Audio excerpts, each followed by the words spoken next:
Nagsimula ang pelikula sa pamamagitan ng pagpapakita ng mga aksyon ng isang dating ahente ng CIA na nagngangalang Philip na minamasaker ang 12-dosenang miyembro ng mafia.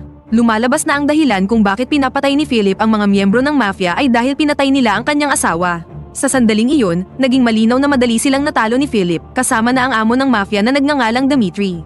Pagkalipas ng 7 taon, sa isang lungsod sa Italia, makikita si Philip na nag-aalmusal sa isang kafe kasama ang kanyang anak na babae na si Vanessa. Nagpa siya si Philip na lumipat sa Italy at mamuhay kasama si Vanessa matapos ubusin ang grupo ni Dimitri sa Amerika. Bukod dito, si Vanessa ay hindi isang ordinaryong tao dahil nagtatrabaho na siya ngayon sa isang intelligence agency. Habang masayang nag-aalmusal, biglang napagtanto ni Philip na sila ay sinusubaybayan ng isang grupo ng mga tao. Bilang resulta, mabilis na sinabihan ni Philip si Vanessa na maghanda dahil may posibilidad na magkaroon ng gulo. Pagkatapos nun, lumapit si Philip sa isang kahina-hinalang lalaki na tila umu-order lang ng kape. Biglang umatake ang lalaki kay Philip na nagdulot ng kaguluhan. Matapos matagumpay na mapabagsak ang lalaki, napansin ni Philip ang isa pang kalaban na nagtangkang barilin si Vanessa. Sa kabutihang palad, nakakuha ng baril si Philip at nagawang mapatay ito. Matapos iwasan ni Vanessa ang mga putok ng isang sniper, nagtangka silang tumakas ng kanyang ama sa likod na pinto. Gayunpaman, sinalubong sila ng kalabang riding in tandem at hinabol sila hanggang sa palengke. Napilitang lumaban ang mag-ama at sa huli ay matagumpay nilang napatumba ang mga umaatake. Dahil sa kanilang sitwasyon, hiniling ni Philip kay Vanessa na maghintay sa isang pantalan habang siya ay babalik sa kanilang apartment upang kumuha ng mga armas. Nang huminahon na ang sitwasyon, naguguluhan pa rin si Philip kung sino ang mga taong iyon at kung sino ang nagpadala sa kanila. Hindi nagtagal, nakarating si Philip sa kanyang tirahan at mabilis na kinolekta ang mahahalagang bagay at armas, naghahanda para sa isa pang potensyal na pag-atake. Kasabay nito, mas maraming kalalakihan pa ang dumating doon upang hantingin siya na humantong sa isa pang labanan. Sa kabila ng kanilang bilang, nagawa ni Philip na patayin silang lahat at kinuha pa ang isang telepono mula sa isa sa kanila. Hindi nagtagal, nakipagkita muli si Philip kay Vanessa na naghihintay sa kanya. Nagtanong ito kung sino ang mga taong iyon at kung tapos na ba ang lahat, na sinagot naman ni Philip na hindi niya alam at siguradong simula pa lamang ito. Matapos magnakaw ng isang sasakyan, umalis doon ang mag-ama upang makipagkita sa isang kaibigan ni Philip na nakatira sa isang village. Sa kanilang daan, iniabot ni Philip ang teleponong kinuha niya kanina at hiniling kay Vanessa na suriin ito. Sa kasamaang palad, hindi niya ma-unlock ang telepono at makikita lamang ang larawan ng kanyang ama na nakalagay bilang wallpaper. Dahil dito, naghinala si Vanessa na ipinadala ang mga umatake sa kanila ng mga dating kaaway ng kanyang ama. Gayunpaman, hindi na maalala ni Philip ang lahat ng kanyang mga kaaway dahil sa dami na ng kaaway ang napatay niya. Nagpa siya si Philip na magpahinga sa isang motel bago magpatuloy sa kanilang paglalakbay sa village. Kinabukasan, nagpatuloy sila sa kanilang paglalakbay at nang sila'y makarating sa village, sinalubong sila ng kaibigan ni Philip na nagngangalang Govel na siyang hepe sa village na iyon. Ipinaliwanag ni Philip na pumunta sila sa village upang magtago dahil siya ay hinahabol ng isang grupo ng mga tao na hindi niya kilala. Nang marinig ito, si Govel ay biglang humingi ng tawad at ipinaliwanag na 2 araw na ang nakalipas, isang grupo ng mga tao ang dumating sa village. Ang grupo ay pinamumunuan ng isang lalaking nagngangalang Vlad na agad namang ng hostage ng ilang mga taga-nayon at ang ilan ay pinatay pa. Ipinatawag ni Vlad si Govel at hiniling na ibunyag ang kinaroroonan ni Philip. Sa mga oras na iyon, dahil sa takot na mas maraming taga-nayon pa ang madamay, napilitan si Govel na ihayag na si Philip ay nasa syudad. Ibinunyag na si Vlad ay ang nakatatandang kapatid ni Dimitri, ang mafia boss na pinatay ni Philip sa nakaraan. Ngayon ay napagtanto ni Philip na ang humahabol sa kanya ay si Vlad na naghahanap ng paghihiganti. Sa kabila ng pagbunyag ni Govel sa kanyang lokasyon, walang sama ng loob si Philip sa kanya dahil alam niyang mabuti siyang tao at tunay na nagmamalasakit sa kanyang nasasakupan. Kalaunan, nagpaalam na sina Philip at Vanessa kay Govel at umalis na sa nayon.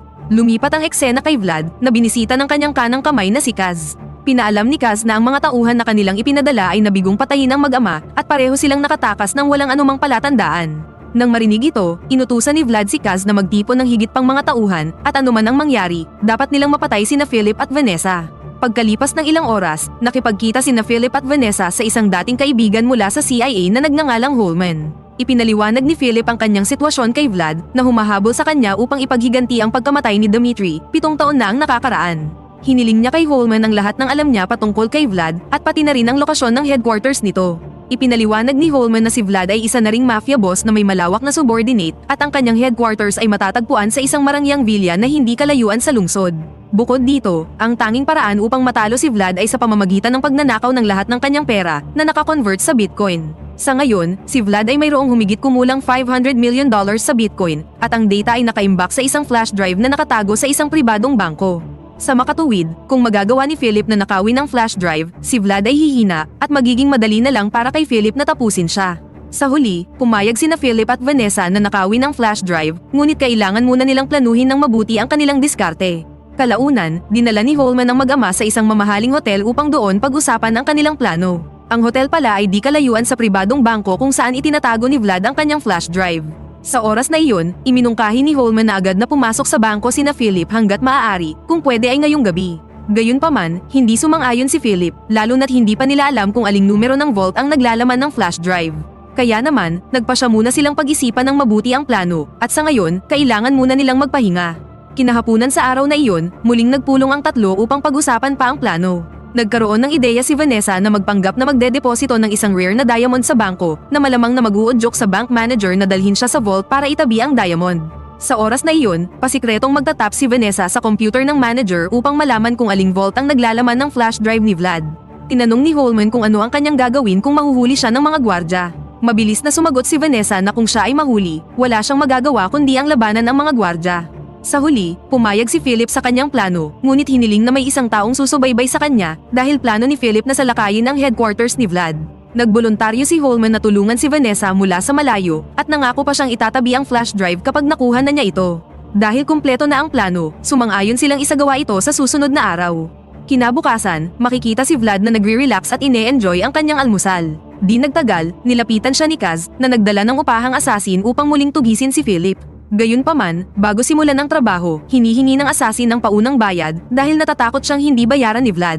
Nainsulto sa mga natanggap na salita, sumenya si Vlad kay Kaz na tapusin na ang asasin. Ito ay nagpapakita na kinamumuhian ni Vlad ang pangmamaliit o pang-iinsulto sa kanya at papatayin niya ang sino mang maglakas loob na gawin iyon. Sa kabilang banda, makikita ang tatlo na naghahanda dahil magsisimula na ang kanilang misyon. Nakatakdang pumasok si Vanessa sa bangko na tinutulungan ni Holman mula sa malayo habang si Philip ay pupunta sa headquarters ni Vlad para tugisin siya. Nang handa na ang lahat, mabilis na umalis sina Vanessa at Philip habang si Holman ay nanatili sa hotel upang tulungan si Vanessa. Gayunpaman, hindi nagtagal ay may tinawagan si Holman sa telepono at ito pala ay si Vlad dahil nagtatrabaho siya para sa kanya. Ibinalita kaagad ni Holman kay Vlad na pumunta si Vanessa sa pribadong bangko upang nakawin ang kanyang flash drive habang si Philip naman ay papunta sa headquarters para umatake.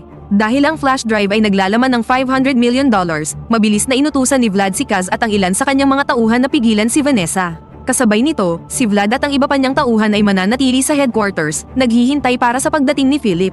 Hindi nagtagal, pumasok si Vanessa sa bangko upang makipagkita sa manager. Sa sandaling iyon, naglabas si Vanessa ng mga rare diamond at nagkunwaring idideposito ito sa vault. Gayunpaman, para sa mga kadahilan ng pangseguridad, nais ni Vanessa na samahan ang manager sa vault room upang matiyak na doon talaga ito itatago. Hindi tumutol ang manager at niyaya si Vanessa na pumunta sa vault room. Habang naabala ang manager, mabilis na kinabit ni Vanessa ang isang device sa kanyang computer para malaman kung saang vault itinago ni Vlad ang kanyang flash drive. Pagkatapos nun, pumunta si Vanessa at ang manager sa vault room. Pagdating nila, mabilis na pinatumba ni Vanessa ang manager at inaccess ang device na inilagay niya. Nagpahintulot ito sa kanya upang malaman ang eksaktong vault ni Vlad at gumawa siya ng maliit na pagsabog dito para mabuksan. Kasabay nito, narinig ng mga gwardya sa labas ang pagsabog at agad na pumunta upang suriin ito.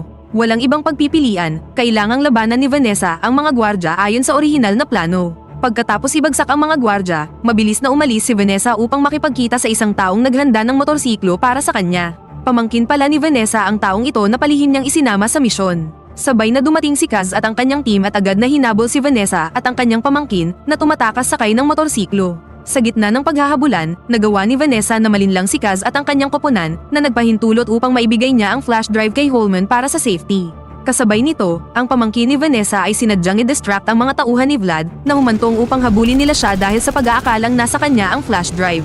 Lumipat ang eksena kay Philip, nakakadating lang sa headquarters ni Vlad. Naglunsad siya ng pag-atake at isa-isang pinabagsak ang mga nagbabantay na tauhan sa labas. Sa kabilang banda, ang pamangkin ni Vanessa na nagngangalang Lydia ay malapit ng makorner ng mga humahabol sa kanya, ngunit nagtangka pa rin siyang tumakas. Tumalon siya sa isang pader at nagsimulang tumakbo, ngunit sa kasamaang palad, nahuli pa rin siya ni Kaz. Bumalik kay Philip na nakapasok na sa mansyon ni Vlad, ngunit naabutan niya ito kasama ang dalawang tauhan. Inutusan ni Vlad ang dalawang tauhan na harapin ng isa-isa si Philip bago siya nagtungo sa kanyang silid.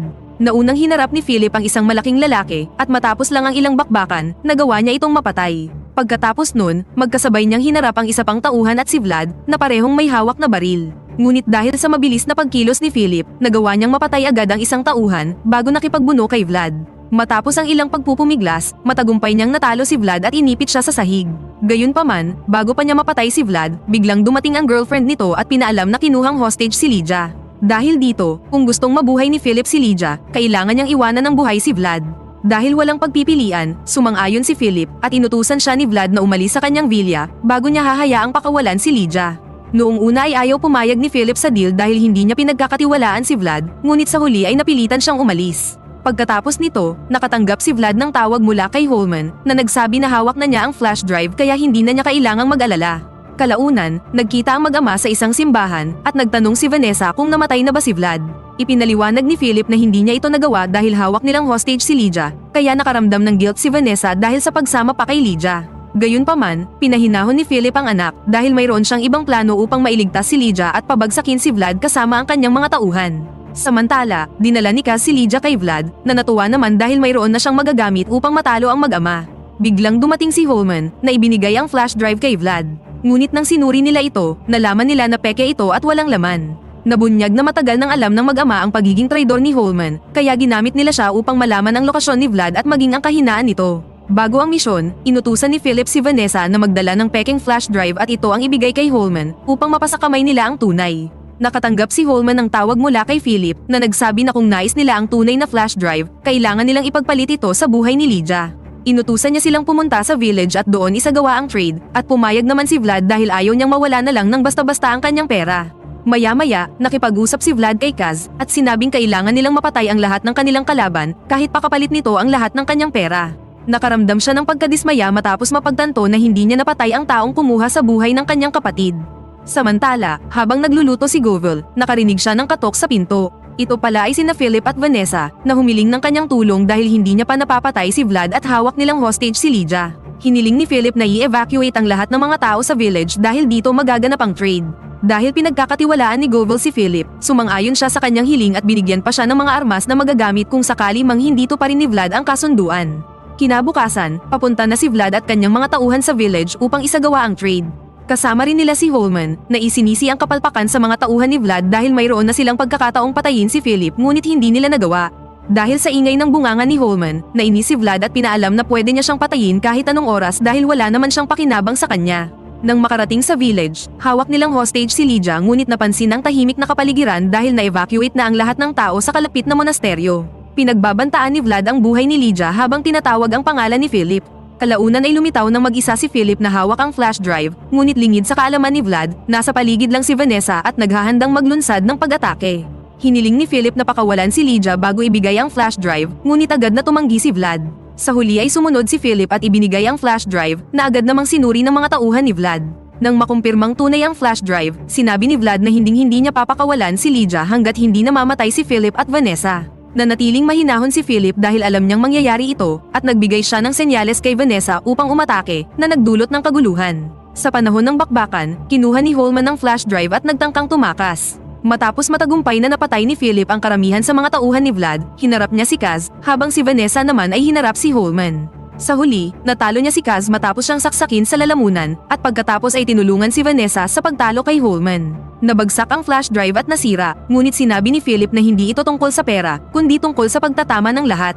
Matapos mapabagsak si Holman, sinamahan ang mag-ama ni Lydia, kung saan ibinunyag ni Vanessa na gumawa siya ng kopya ng flash drive at magagamit nila ito upang ipaayos ang village. Nalaman nila na ang sugatan na si Vlad ay sinusubukang tumakas, ngunit hindi na siya hinabol ni Philip dahil alam niyang papatayin na rin siya ng mga taga-nayon. Gumapang si Vlad at nakaharap si Govel, kung saan sinubukan niyang humingi ng tulong. Ngunit dahil sa ginawang kasamaan ni Vlad sa kanilang village, hinayaan niya itong pagpiestahan ng mga taga-nayon.